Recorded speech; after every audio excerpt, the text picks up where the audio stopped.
kali ini kita akan membahas 3 kesalahan umum dalam berbahasa Indonesia. 1. Penulisan sampai dengan. Penulisan sampai dengan banyak kita temui di pamflet, seperti pengumuman, undangan, dan infografik kegiatan. Contoh kesalahan penulisan sampai dengan seperti ini. Misalnya, Senin sampai dengan Kamis, 27 sampai 30 Juli 2020. Atau ada yang menulis seperti ini. Atau ada juga yang menulis seperti ini. Nah, teman-teman biasa menggunakan yang mana? Sebenarnya ketiga contoh di sini tidak tepat. Yang sebelumnya, aku sudah menjelaskan penulisan kelompok singkatan yang terdiri atas 3 huruf atau lebih. Sampai dengan termasuk kategori lainnya, yakni singkatan yang terdiri atas 2 huruf. Sampai dengan disingkat SD. Singkatan yang terdiri atas 2 huruf diberikan tanda titik setelah setiap unsur hurufnya. Jadi, sampai dengan ditulis S titik, D titik. Kalau kita menggunakan contoh yang pertama atau kedua, seharusnya ditulis seperti ini. Atau seperti ini. Tetapi tanda baca yang digunakan di sini masih salah. Tanda baca ini adalah tanda hubung. Tanda hubung tidak menunjukkan makna sampai dengan. Tanda baca yang menunjukkan makna sampai dengan adalah tanda pisah. Garis pada tanda pisah lebih panjang daripada tanda hubung. Kalau kita menggunakan komputer, saat kita tik tanda hubung 2 kali, lalu spasi akan langsung membentuk tanda pisah. Jadi yang benar, pada contoh ketiga, seharusnya seperti ini. Tidak ada pemisah spasi sebelum dan sesudah tanda pisah.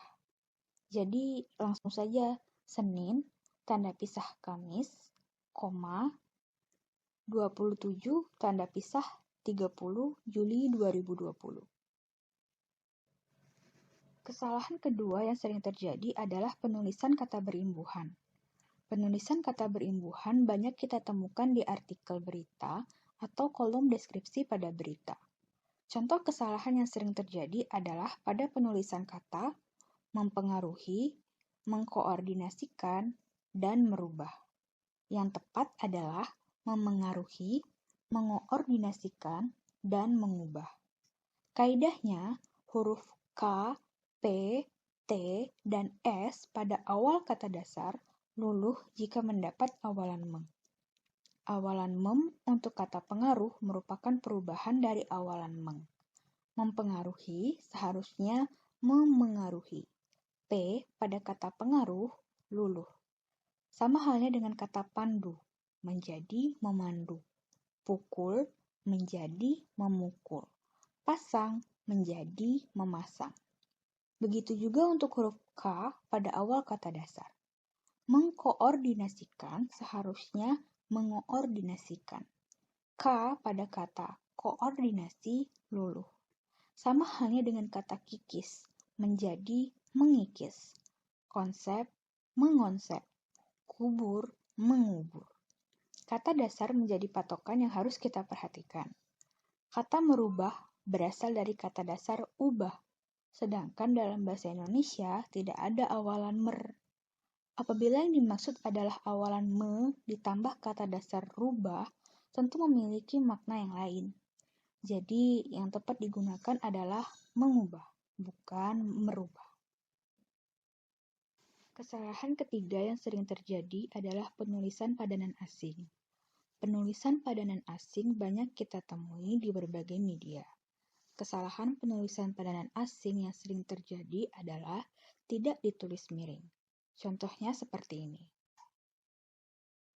Padahal istilah asing di sini sudah memiliki padanannya.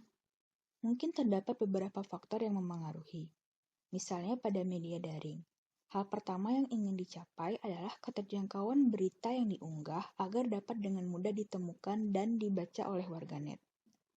Mediakah yang mengikuti tren bahasa, ataukah tren bahasa yang berporos pada media?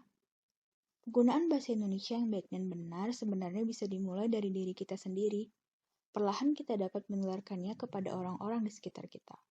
Makin banyak yang sadar pentingnya pengutamaan bahasa Indonesia, makin tinggi pula penggunaan bahasa Indonesia yang baik dan benar. Oke, sekian dulu bahas-bahasa kali ini. Kalau teman-teman ada masukan atau pertanyaan, silahkan tulis di kolom komentar ya.